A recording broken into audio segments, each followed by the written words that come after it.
Temos agora um convidado muito especial. Ele é o palestrante mais requisitado do Brasil atualmente. Historiador e professor da Unicamp. Participa em programas de rádio e televisão nas principais emissoras do país. Com vocês agora, professor Leandro Carnal.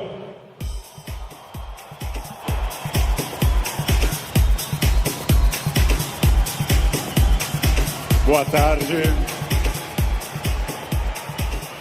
Muito boa tarde. Um imenso prazer estar aqui no Rio de Janeiro. Bem, obrigado. Obrigado. Obrigado.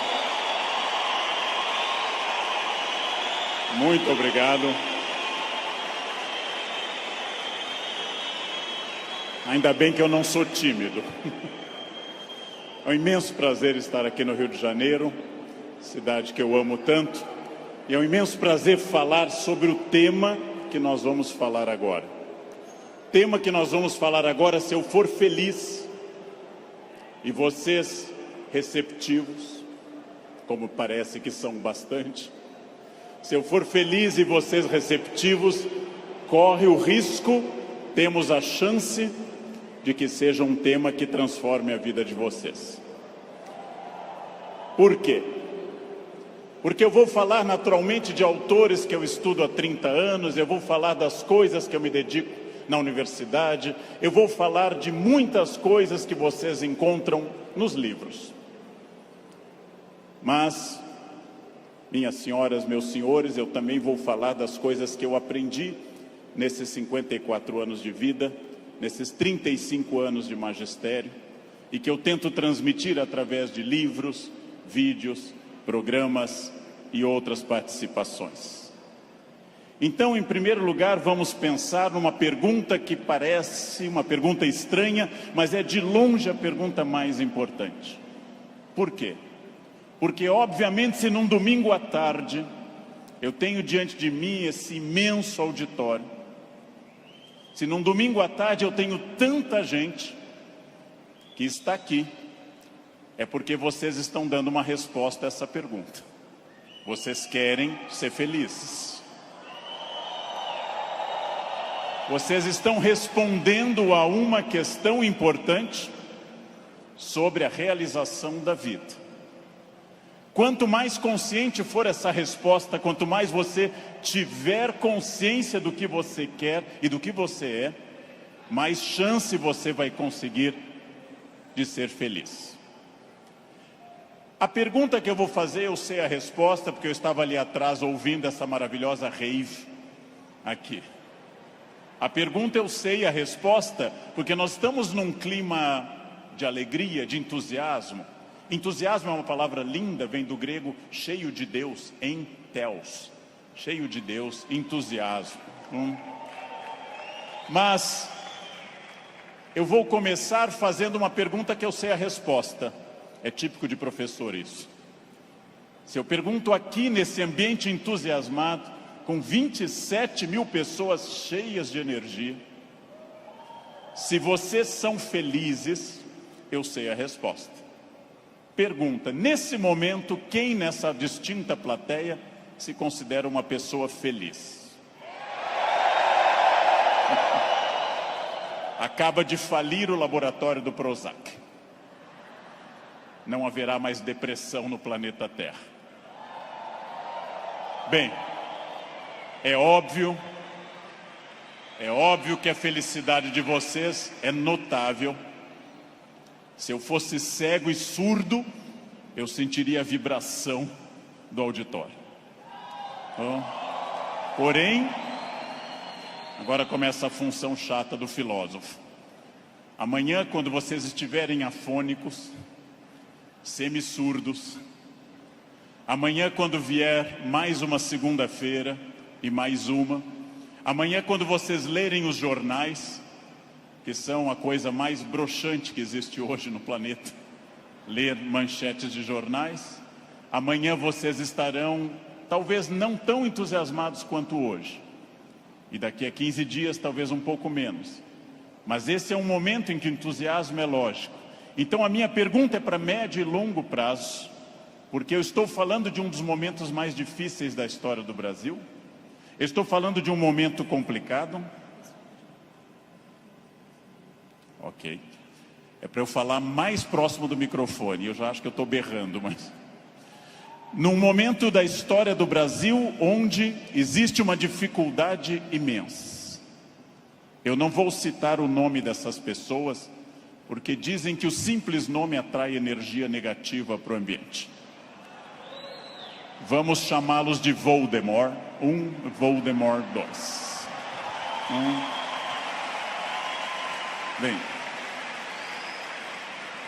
muito difícil que eu consiga pensar, porque da mesma forma que nós temos um momento político difícil, nós temos um isolamento enorme neste país, e as pessoas quase todas estão fechadas sobre seus aparelhos, estão fechadas sobre aquilo que estão lendo e vendo, estão mais olhando suas telas do que outras pessoas. Há um individualismo enorme, crescente. Há um individualismo que nos domina nesse momento, sem sombra de dúvida. E eu vou traduzir esse individualismo nessa piada. Um homem tenta advertir uma senhora que se encontra em rumo de colisão e grita o núcleo duro da mensagem, vaca, porque ele não tem tempo para elaborar uma frase, ele não tem tempo para dizer, cuidado, ó senhora, haverá um choque. Então ele grita apenas vaca, e ela que não olha para o rosto dele, e ela que não vê que o rosto dele é de preocupação e não de insulto, ela se vira e insinua que o casamento dele é uma sociedade aberta e não fechada. Bem,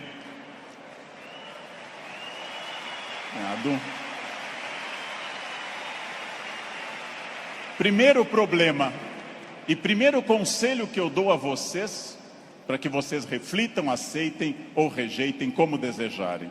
Primeiro conselho importante: olhem para o rosto das pessoas, olhem para o rosto dos clientes, olhem para o rosto de quem está comprando, porque o rosto humano é um livro poderoso que traduz tudo.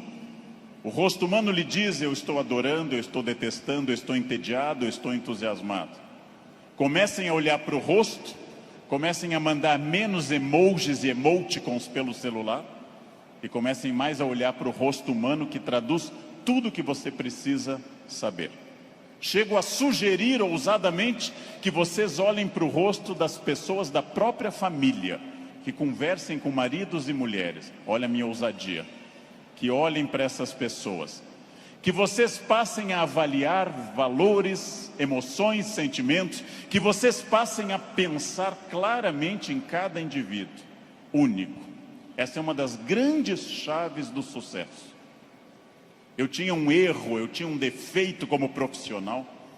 Há alguns anos eu entrava num grande evento como esse pensando o seguinte: acabei de chegar de Foz do Iguaçu, dei palestra lá, amanhã eu tenho que estar cedo em São Paulo, depois eu vou para a Bahia, depois eu tenho que voltar correndo da Bahia, porque eu tenho aula na terça-feira de manhã cedo em Campinas, e eu vivia no compromisso seguinte, eu vivia no momento seguinte. Isso é um defeito. Vivam no momento que vocês estão. Ao entrarem para conversar com alguém, ao tentar uma venda, ao ler um livro, ao namorar, ao conversar com seu filho, ao fazer qualquer coisa importante na sua vida, entre inteiramente naquilo. Não fique pensando o que vem depois.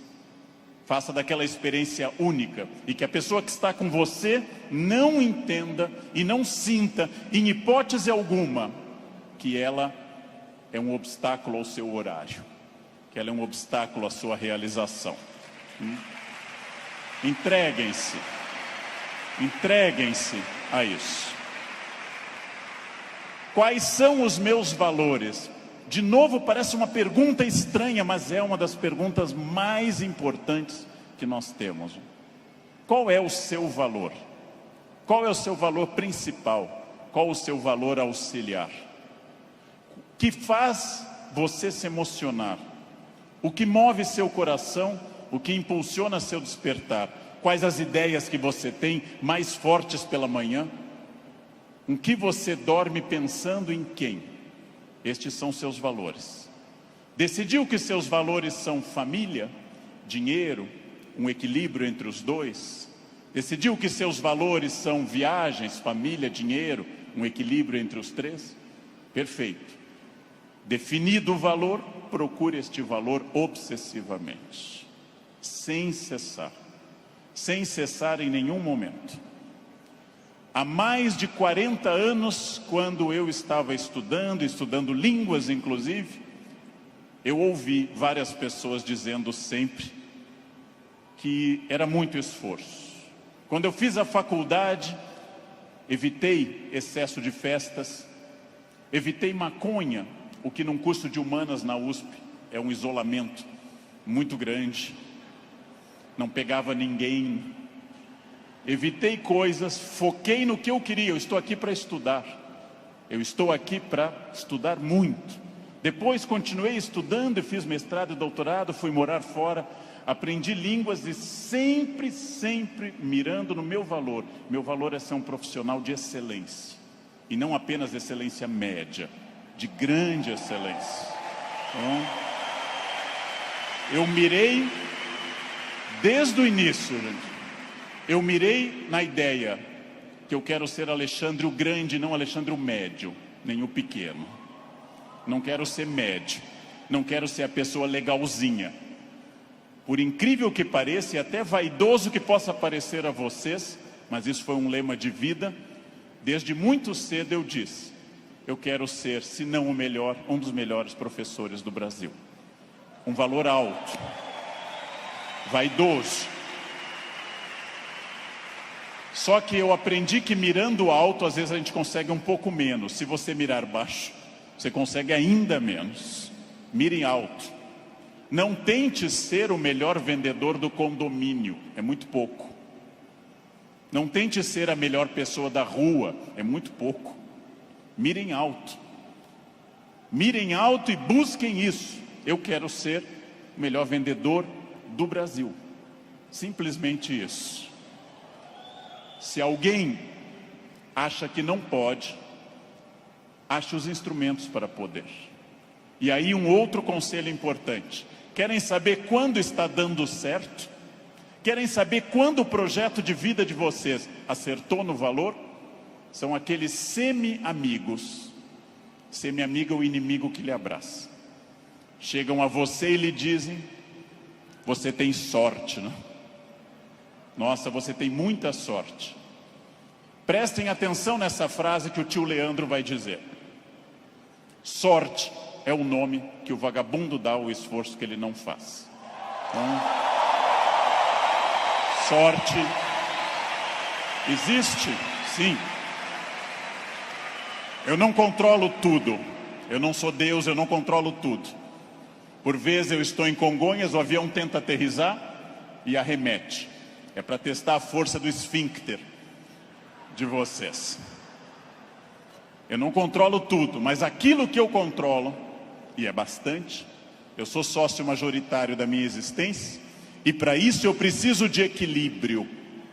Equilíbrio é fácil perceber quando está faltando. Se vocês não trabalharem, perderão a família.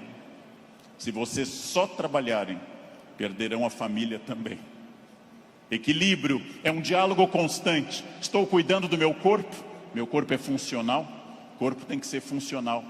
Eu tenho que sair do sofá sem auxílio de muitas pessoas. Eu tenho que ser capaz de subir uma escada sem tenda de oxigênio. O corpo tem que ser funcional até a idade que ele é funcional. Ou seja, equilíbrio é aquilo que nós estamos em plena crise. Estamos em plena crise.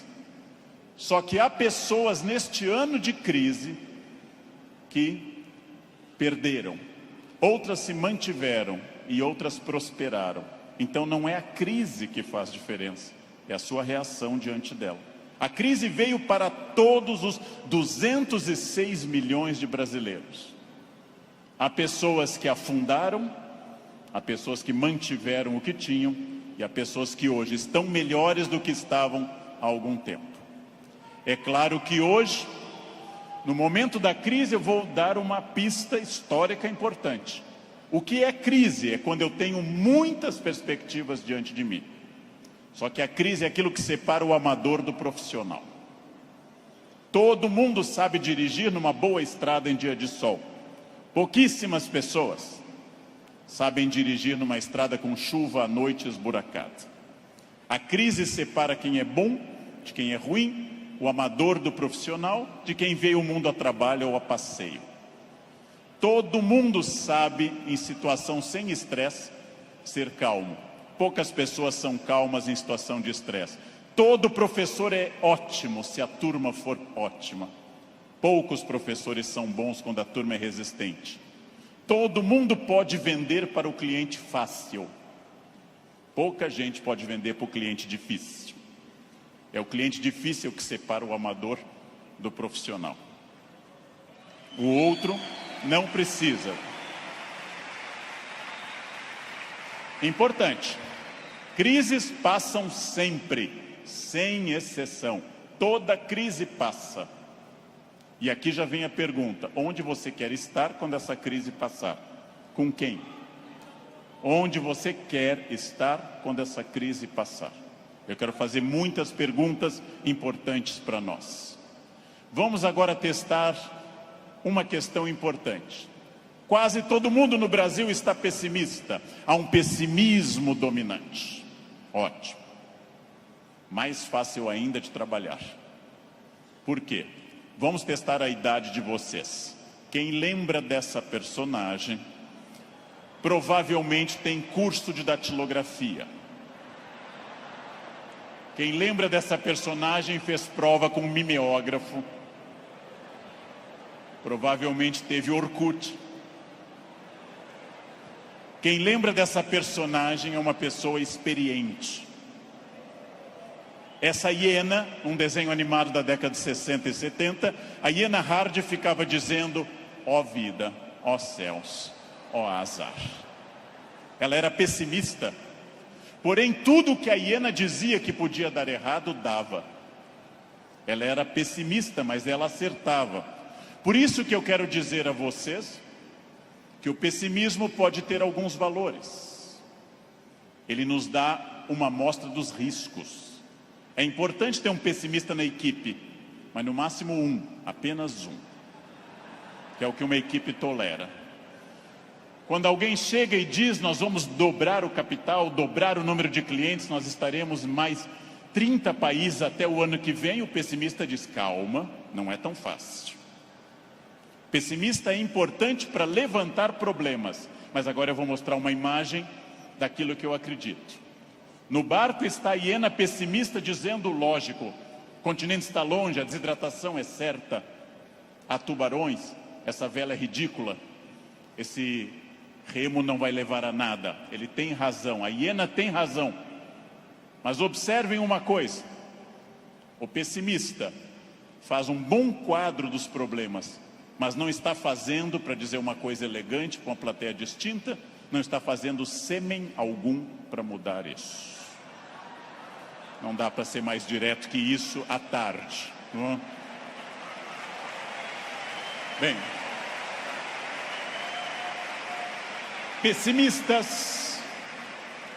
pessimistas são bons para levantar os riscos.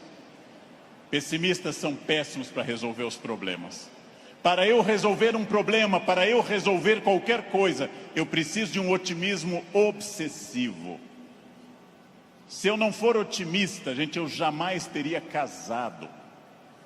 As estatísticas me contrariam. Casamento é submarino, pode flutuar, mas foi feito para afundar. Foi feito para afundar.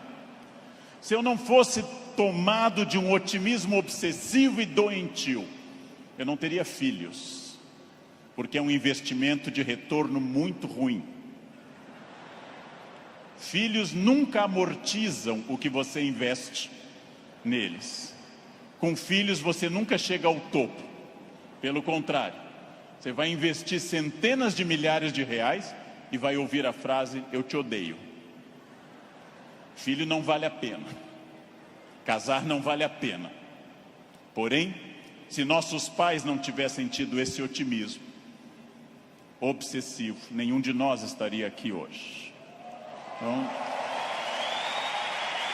Então, mais uma vez, um conselho forte. Ouçam os pessimistas. Para pessimista não vale a mãe é sempre otimista com vocês. Ouçam um cunhado é bom para isso. Ouçam o cunhado. Ouçam os pessimistas. Vejam o que eles têm a dizer, agradeçam. Enquanto eles falam, tenham aquela reação bovina. Ouçam. Depois agradeçam e comecem a trabalhar com otimismo total. É só assim que se cresce. É só assim que se consegue alguma coisa.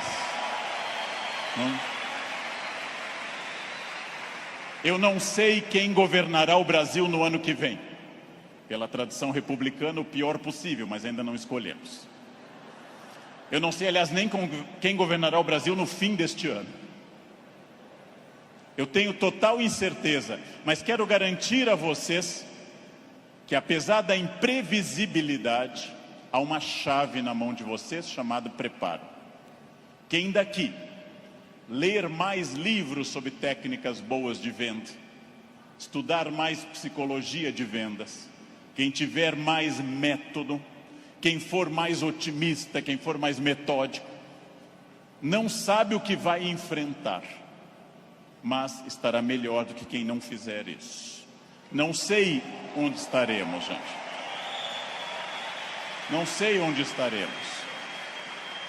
Vejam, em nenhum momento na graduação de História e Filosofia, em nenhum momento fazendo mestrado ou doutorado ou estudando fora, eu imaginei que um dia eu teria a honra de falar para essa plateia tão numerosa e entusiasmada. Em nenhum momento.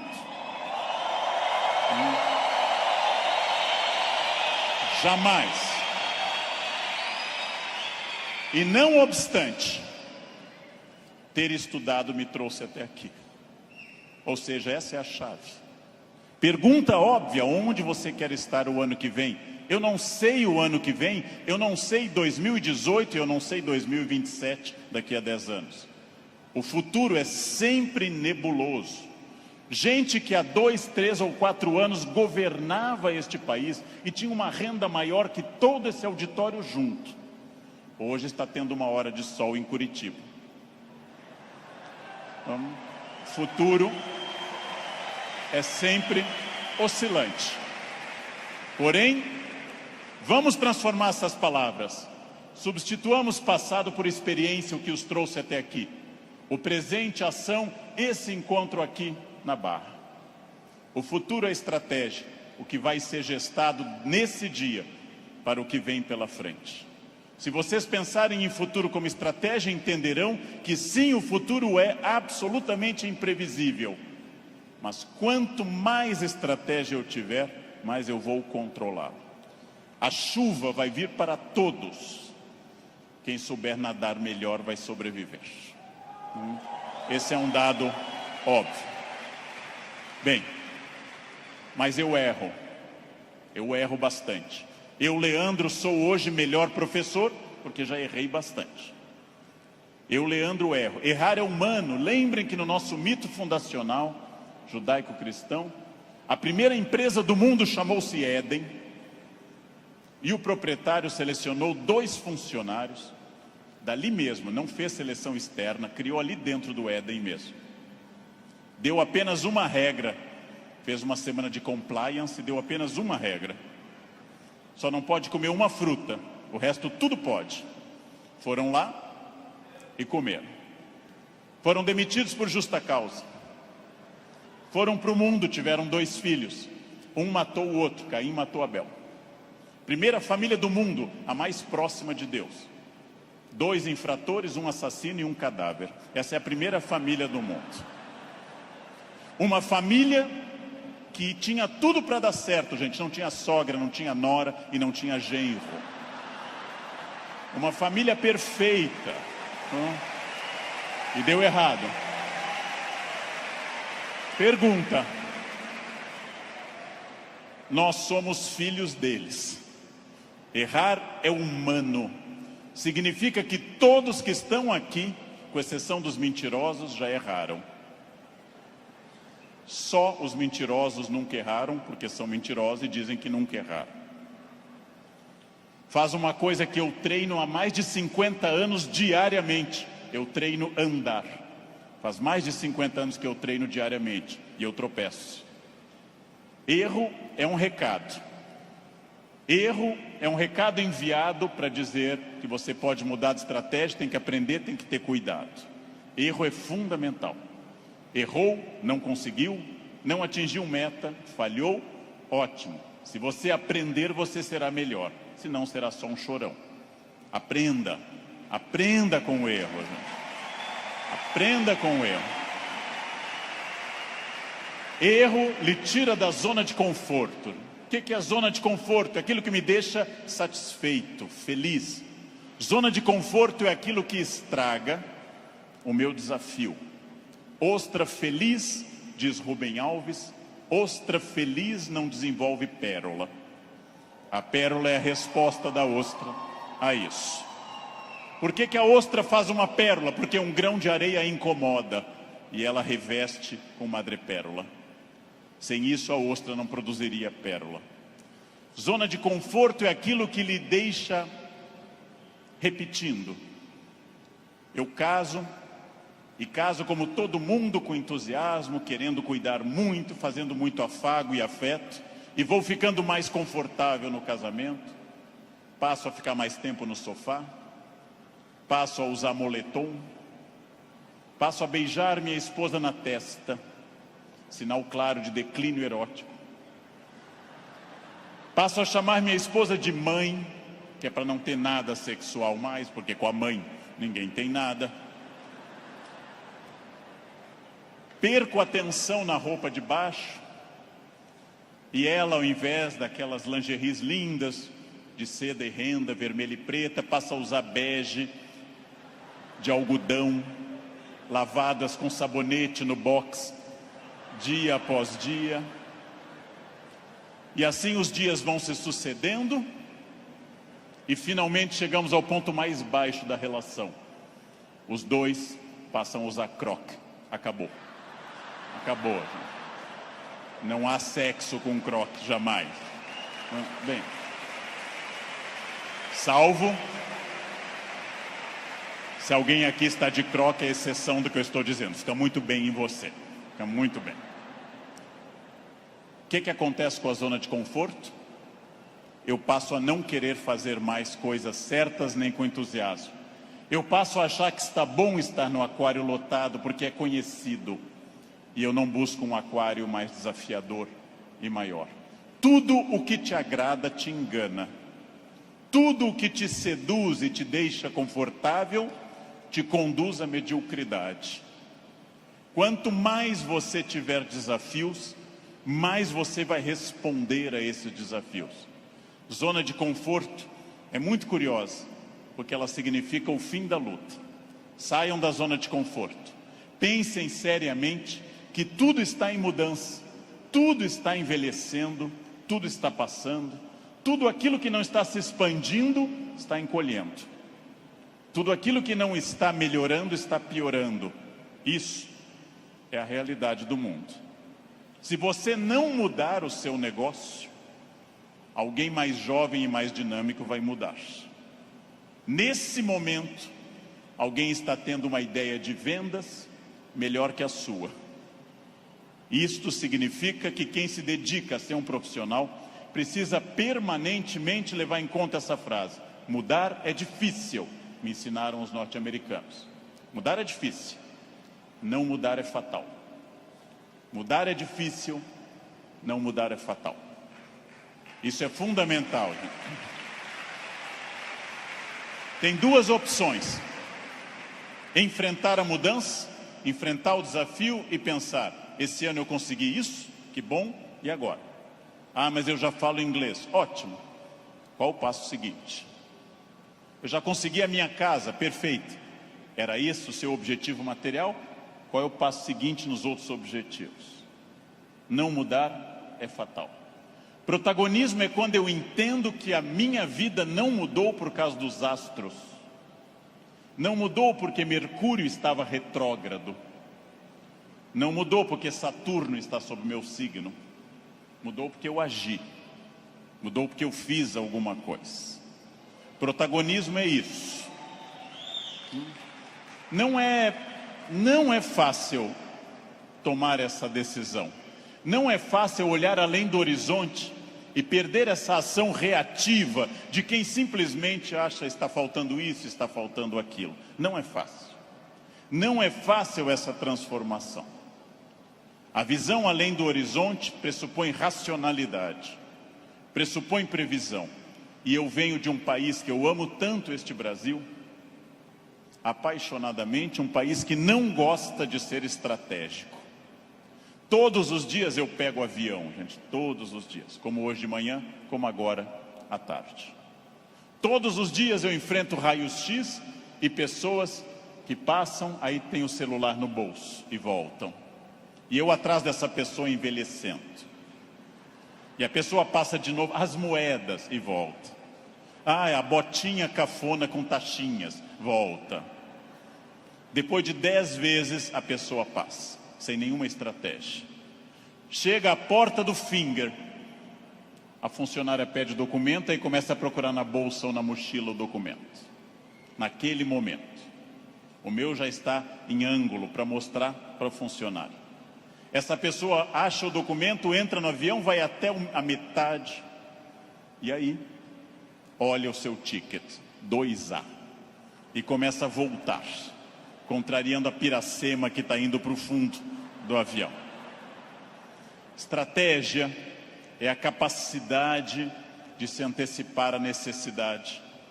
Estratégia é estar pensando o seguinte: está dando certo a minha estratégia nesse momento? Ótimo. Está dando certo, já é passado. O que eu vou fazer no futuro? O que eu vou fazer para transformar isso?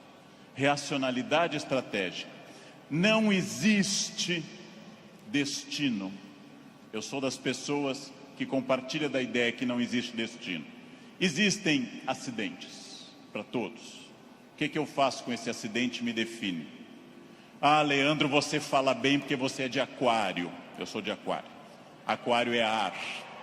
Pessoas de ar falam bastante. Gêmeos também. Você é muito ciumenta, mulher, porque você é de escorpião. Escorpião é tomado pelos ciúmes. Mas que marido exemplar? É câncer. Câncer é água. Chora até a inauguração do supermercado. Mas que chefe autoritário? Áries. Ele é de Áries. É muito autoritário. Que secretária organizada? Virgem. Virginianos têm toque com ordem. Muito bem. Isso é pensamento mágico. Sabe o que é pensamento mágico? Acreditar que a minha vida é determinada por uma constelação na hora do nascimento. Sabem o que é vaidade, que também atrapalha? É ficar pensando agora, por que ele não falou do meu signo até agora? Isso é vaidade. Será que ele vai falar do meu signo? Isso é vaidade. Bem, superem isso. Superem essa ideia de sorte, azar, destino. Introduzam a ideia de decisão, estratégia e trabalho. Sartre diz, o filósofo que morreu em 1980, Sartre diz: não importa o que a vida fez de você. Pausa. Importa o que você fez com o que a vida fez de você. Não importa o que a vida fez de você. Importa o que você fez com isso. Você conseguiu aprender inglês porque sua família era rica e te levava para esquiar em Aspen, no Colorado? Ótimo. Tem outra maneira de aprender, na biblioteca pública com CDs de graça. Aspen é bom, Aspen é legal, mas não está impedido o acesso para outras pessoas. Não importa isso. A vida te deu 3 chances de sucesso material. Nascimento é a primeira. Quem nasceu de família boa, mas desprovida de recursos, já queimou 1/3 das chances. Família amorosa, mas sem CNPJ forte.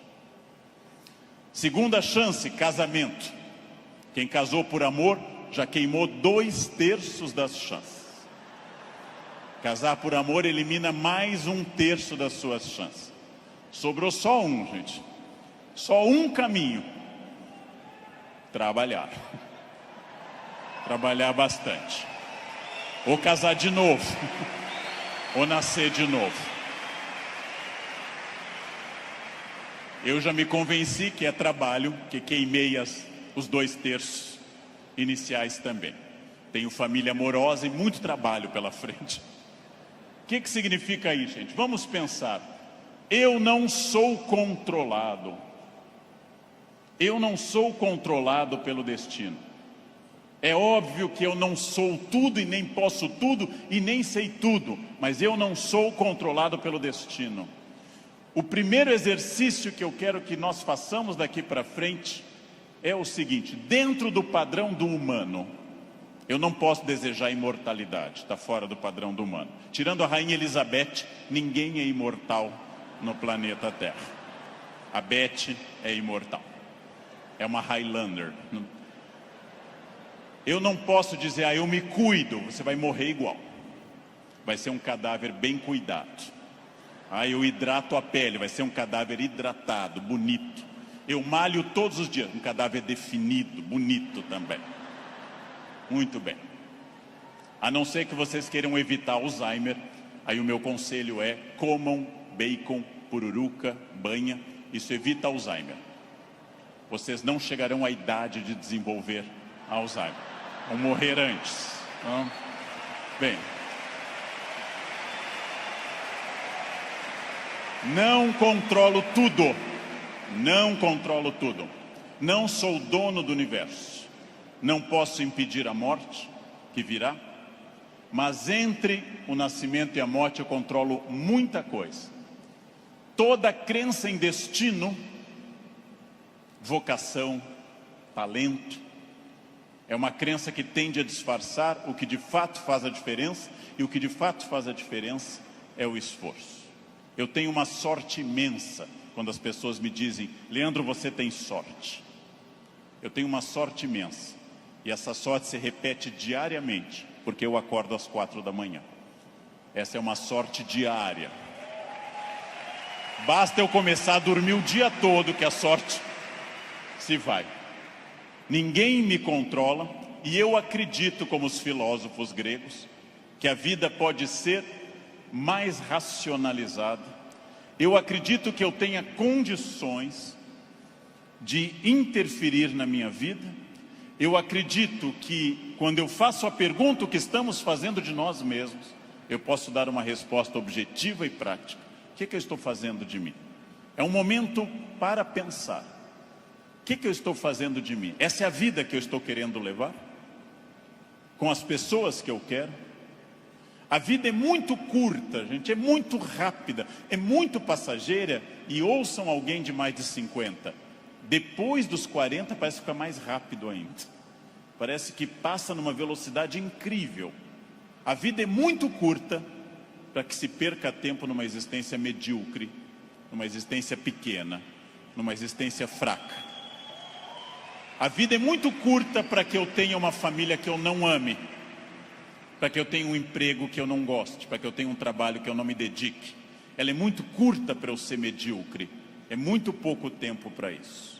Perguntem o que estamos fazendo de nós mesmos e sigam o conselho que Sócrates fundou a filosofia ocidental: conheçam-se, conhece a ti mesmo, conhecimento de si. Sigam esse conselho, sigam essa ideia de saber quem vocês são. Se eu me conhecer, ninguém me ofende. Se eu me conhecer, ninguém me ataca. Já disse isso várias vezes na internet.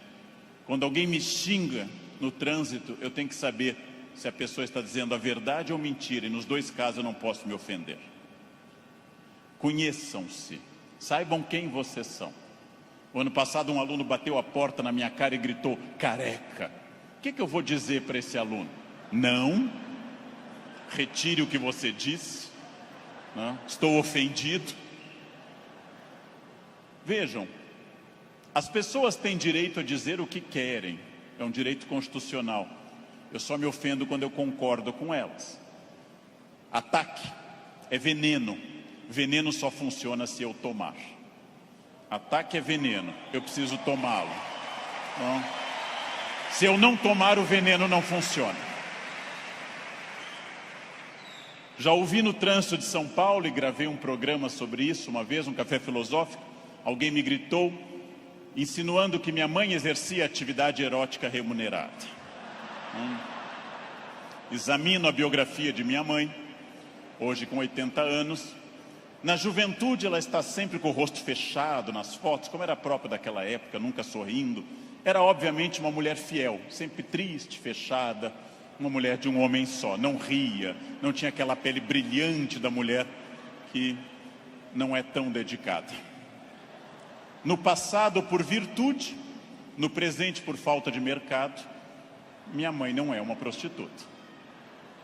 Então eu não me ofendo. Mas se ela fosse, e não é crime no Brasil ser, eu teria que dizer à pessoa, você conheceu mamãe? Você ia lá em casa? Não. Também não teria que me ofender. Segundo xingamento mais comum e mais estranho, diz respeito à orientação sexual, que é mais estranho ainda, já que orientação sexual não é xingamento, mas é uma característica de cada pessoa. Alguém insinua que eu seja de uma orientação sexual específica. Eu observo e penso, tenho 54 anos, é uma idade boa para você já saber seus orifícios preferidos. É uma idade que, grosso modo, você já sabe mais ou menos o que você gosta. E não haveria problema nenhum em gostar de outra coisa. Então eu digo, você está enganado. Seguindo o velho conselho do Rio Grande do Sul, onde eu nasci, por onde sai o feijão, não entra mandioca. Bem, mas e se fosse? E se fosse, sem problema algum, eu diria a essa pessoa também, você me conhece? Eu não lembro do seu rosto, mas eu olho sempre o travesseiro, quer dizer, eu não vejo, estou sempre na fronha, eu não lembro bem do seu rosto. Sem problema também. Quando alguém lhe xinga de velha, de feio, de babaca, de filho de alguma coisa, quando alguém lhe xinga até dizendo um time de futebol específico, que eu não vou repetir, resta você saber, a pessoa está certa ou errada. Se ela estiver certa, ela não está me ofendendo. Se ela estiver errada, está me ofendendo. A vida é muito curta para que eu perca tempo com babacas cheios de ódio. A vida é muito curta para isso. Né? É muito curta. Evitem esse problema.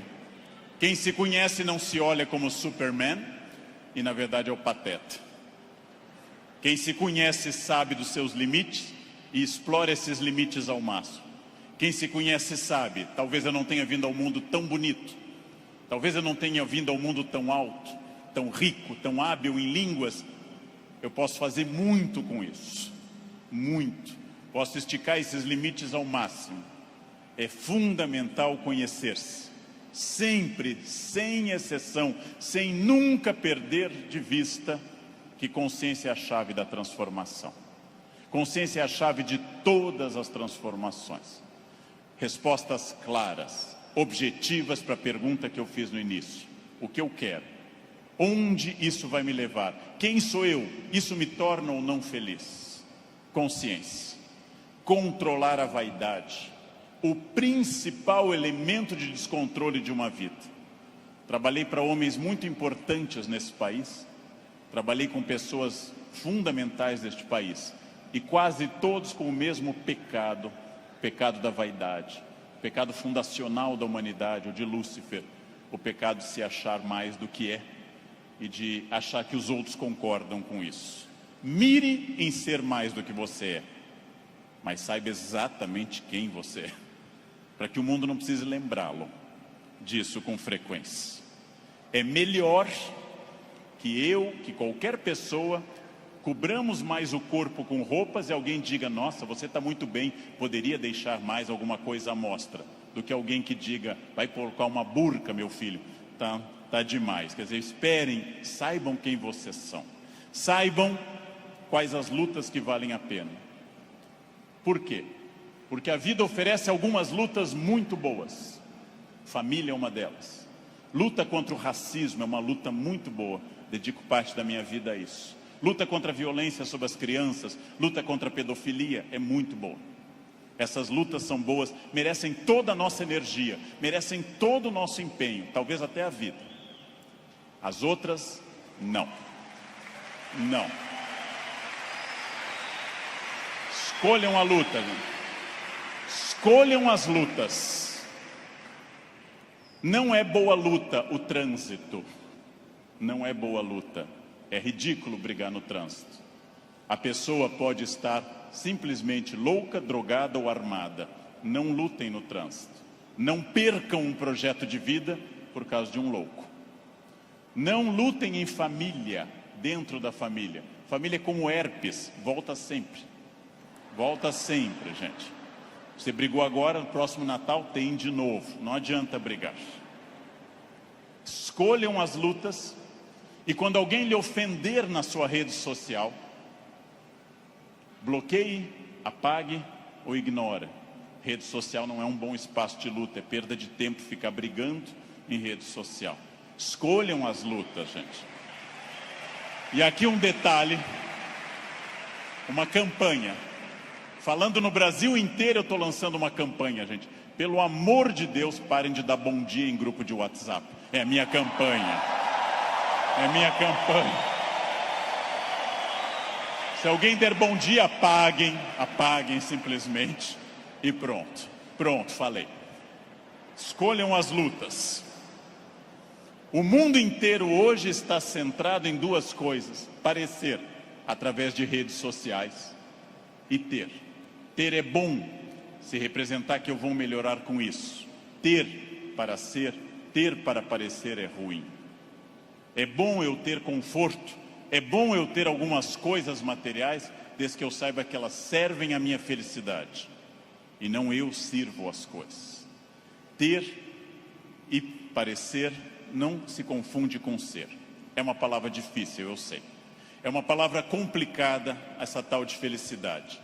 Epicuro, filósofo, que eu adoro, dá uma norma muito clara. Viver não é um fardo. Não viver não é um mal. Logo, diz Epicuro que nós devemos honestamente morrer e honestamente viver. Como eu posso ter medo do que é inevitável? Viver é um desafio constante e diário, não é um fardo. Não posso acordar como um condenado, não é um fardo, é bom. E também honestamente aceitar essas coisas. Muito importante, contido nessa imagem de uma escultora norte-americana, Bob Carlyle, que eu adoro. Essa estátua chama Self-Made Man. Mostra com o talento da escultora, em bronze, uma figura de um homem esculpindo-se. É uma metáfora excelente para todos nós. Eu estou parcialmente pronto, mas eu não sou perfeito. Perfeito quer dizer em latim, feito até o fim. Perfectum, feito até o fim. Eu não sou perfeito. Eu sou perfectível. Eu estou em processo de transformação. Eu sou uma pessoa crescendo a cada instante. Eu tenho partes completamente prontas, outras que precisam de melhoras e outras que precisam ser criadas. Eu não estarei pronto até o fim. O jogo termina apenas no fim. Construir-se. Qual é a parte que me falta? Qual é a parte que eu preciso melhorar? Qual é a parte que eu tenho que transformar?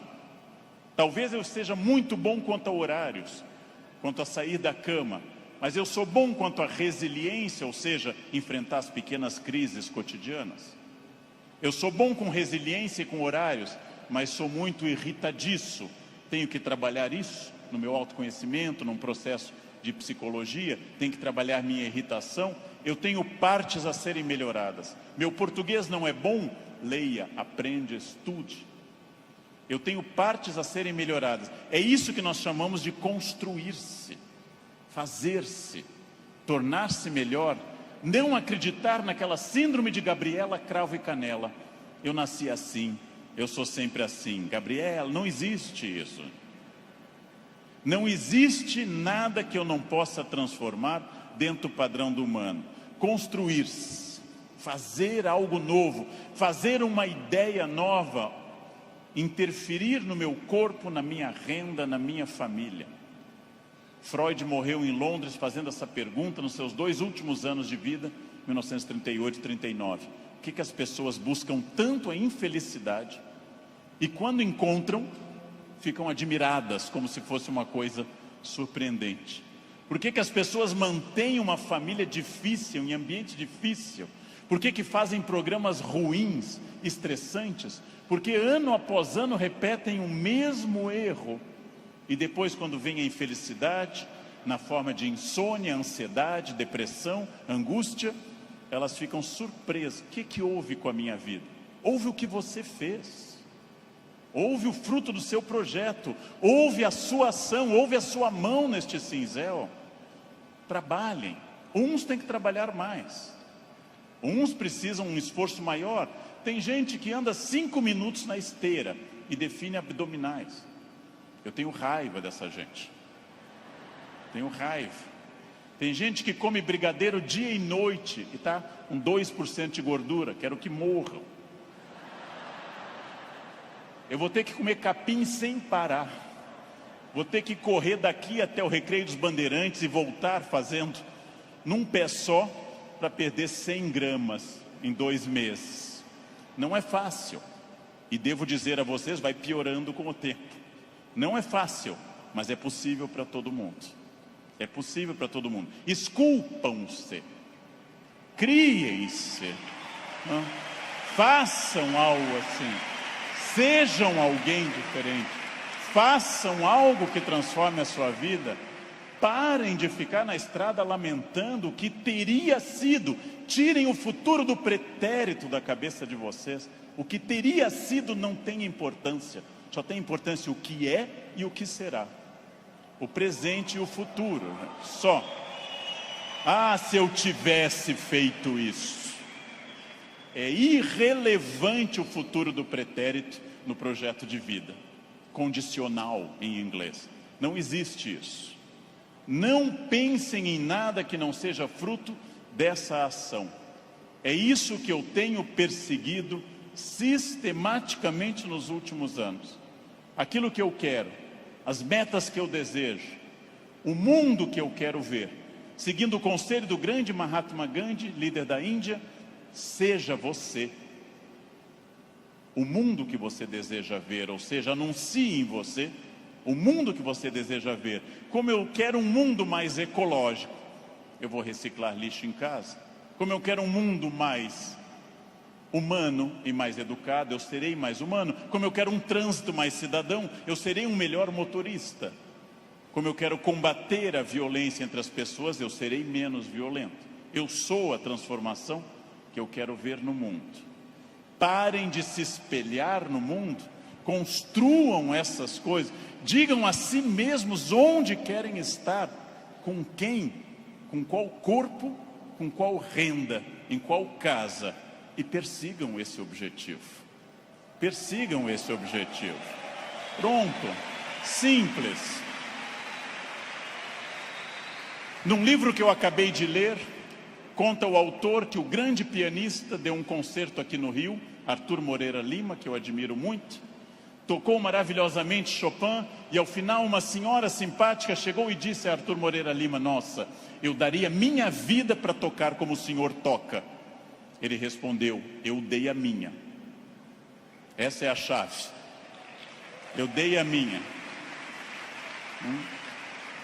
Eu dei a minha vida significa eu fiz todo o esforço para isso. De novo a pergunta com a qual eu iniciei essa fala. Você é feliz? Esse grupo respondeu com entusiasmo que era feliz. Perfeito. A gente sabe que talvez, uma ou outra pessoa aqui, 2 ou 3, talvez não sejam tão felizes, mas levantaram a mão porque ficava chato. Talvez. Mas a próxima pergunta é muito importante também. Se há algo que me incomoda, em qualquer campo, se há algo que me perturba, se há algo que me tira o sono, se há algo que eu poderia melhorar, se eu quero um outro modelo, o que pode ser feito a partir de hoje para mudar esses pontos complicados? Em janeiro eu me reuni com os meus alunos E um deles me disse: depois do carnaval eu vou estudar francês. E eu disse: você vai desfilar? Você é destaque em alguma escola? Você vai trabalhar na escola do samba, na cidade do samba? Não, então começa essa noite, e não depois do carnaval. Essa noite. Não depois do carnaval. Segunda-feira eu vou perder peso. Não. Hoje. Vão a pé para casa.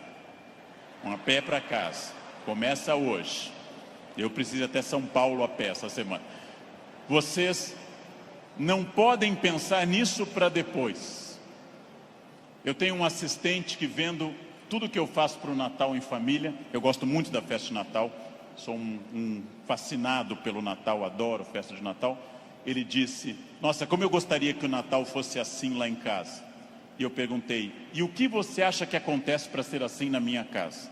Anjos descem dia 24 e trazem a ceia e as atrações prontas, ou você me vê desde outubro no telefone indo atrás disso? O Natal será o que você quiser que ele seja. Será o que você quiser que ele seja. Se o seu Natal é depressivo, se o seu Natal é aquele que toca Jingle Bells e você chora, se o seu Natal é depressivo, é uma escolha sua, respeitável. Você gosta de Natal assim. Se o seu Natal é alegre, é uma escolha sua. Isto vale para tudo que vocês decidirem. O que pode ser feito para mudar os pontos complicados? Onde eu posso transformar quem eu quero ser daqui para frente? Eu digo isso sabendo que é fácil dizer e é complicado fazer. E o que eu ganho se eu for estratégico, consciente? O que eu ganho se eu tiver autoconhecimento? Estou recapitulando o que eu falei. E o que eu ganho se eu fizer as perguntas certas e me esforçar para atingir esse objetivo? A resposta disso é óbvia, é a vida plena. O que é uma vida plena? É a vida que eu controlo de acordo com a minha felicidade. Pessoas não plenas são aquelas que dizem que são levadas. Não dei sorte. Tentei, mas foi assim. Minha família não é uma família de sucesso. Eu tentei, mas não era o que eu queria. Não, você não tentou suficientemente. Acontece que, para conduzir a uma conclusão, tem uma coisa terrível. O fracasso é uma das coisas mais confortáveis que a espécie humana inventou. O fracasso é agradável, me tira toda a responsabilidade. Não dei certo, fui à falência, adquiri um vício, eu bebo até cair. O fracasso é super confortável, porque ele me faz parar de lutar. No momento que eu paro de lutar, eu me sinto tranquilo.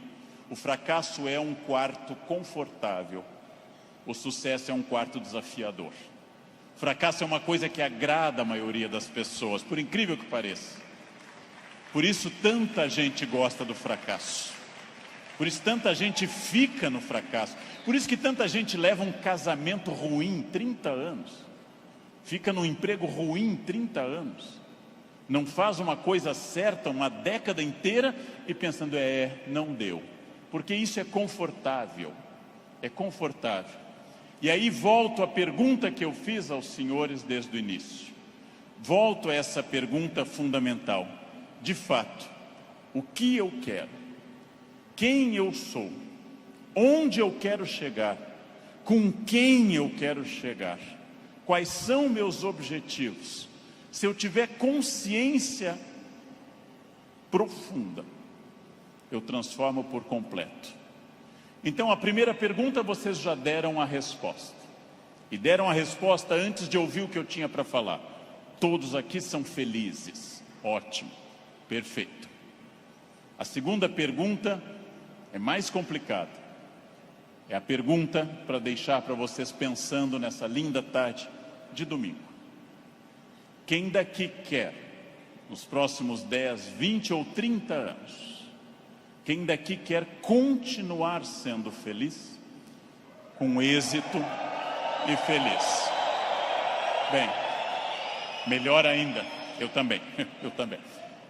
Melhor ainda, agora vai começar o primeiro dia do resto da vida de vocês. Agora começa a parte mais importante. Esqueçam o que passou. Esqueçam o passado. Esqueçam tudo que veio até aqui. Reinvente-se. Reconstrua. Faça dessa vida um espaço completamente diferente. Fácil. Sua vida vai continuar sendo muito feliz. Não se acostume ao fracasso. Acostume-se à felicidade. Desafiem-se. Sejam melhores. A vida só vale a pena se ela for intensamente vivida e intensamente aproveitada dentro desses objetivos. Por que que eu sei isso? Porque é o que eu faço aqui hoje, inclusive. Então, muito obrigado pela atenção de vocês. Muito obrigado. Obrigado. Muito obrigado.